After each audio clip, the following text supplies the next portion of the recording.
Ayan, for today's video mga madi, tayo ay magluluto ng Indian food. Ang tawag nila dito ay aloo gobi. Ang ibig sabihin nun ay patatas at saka cauliflower.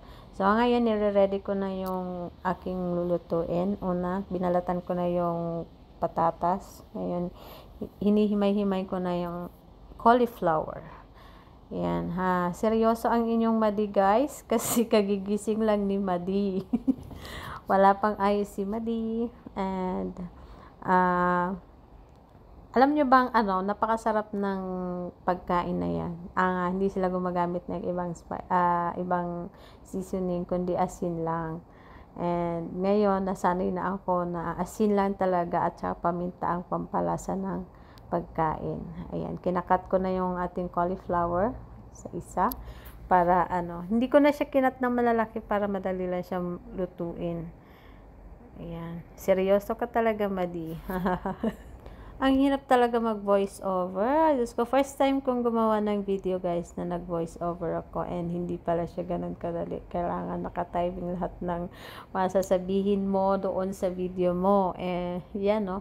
'Di ba? Ang tagal ang tagal maghiwa ng gulay. Hindi mo na alam kung ano sasabihin mo diyan. Nag-iisip na ako guys kung ano yung mga dapat kong sabihin. Ang hirap pala mag voice over. Ayan guys, ang dami ko nang sinabi dyan, pero yung pagbabalat ko pa rin, paghimay ko pala ng ating cauliflower ay hindi pa din tapos.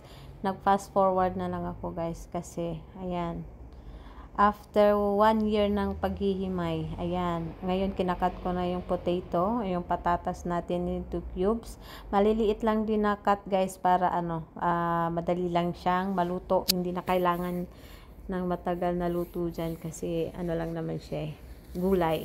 Di kagaya ng mga karne na kailangan mo pampakuluan ng ilang minuto para lumambot at makain mo ng maayos. Ayan, saglitan lang naman kasi gulay. Hay, naku Madi, bilisan mo yung pagkakat ng iyong gulay. Ang hirap talaga pala mag voice over. Diyos ko Lord, sumakit ang ulo ko dito. Ayan, seryoso yung inyong Madi. Guys, pagpasensyahan nyo na yung aking boses ha. First time lang ni Madi mag voice over, kasi alam mo na, alam lang natin is kumanta sa loob ng kubeta. Pati ba naman sa patatas, Madi, ang tagal mo din maghimay. For real yan guys ha, walang cut yan. Yan, ang bagal ko talaga maghiwa ng mga gulay. Pinost forward ko na lang yung aking video guys para mabilis. And ayan, tapos na ako mag-cut dyan. Hinugasan ko na ngayon yung ating cauliflower at saka yung ating patatas. And gumamit ako ng strainer para habang nagre-ready ako ng ibang mga sangkap ay tumutulo na yung kanyang tubig. And ngayon, binabalatan ko na yung ating ginger, and hindi ako naglalagay ng malalaking hiwa. Ang ginagawa ko ay cubes lang na hiwa ang aking ginamit para hindi ko malasahan yung luya, kasi ayoko ng luya talaga guys. Kaya yan, ganyan ang aking hiwa ng luya. And ang sangkap niyan guys is potato, cauliflower, ginger at saka green chili. Yan lang yung sangkap niya na gulay.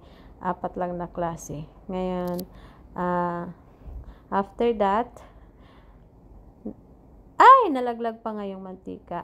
Paka-careless ni Madi. Diyos ko, buti na lang may takip yung mantika, Madi. Kung hindi, maglalapaso ka talaga na may mantika. Ayan, aking nire-ready na yung ata na kakainin niya, kasi ayaw niya mag-rice today. Kaya pinipilit ko matuto magluto ng ganyan o gumawa ng ganyan. Kahit heart shape lang yung shape niyan guys, kinakain niya. And this time guys, parang yung aking cellphone ay manulobat, kaya hanggang dito na lang ang aking video. Sa next video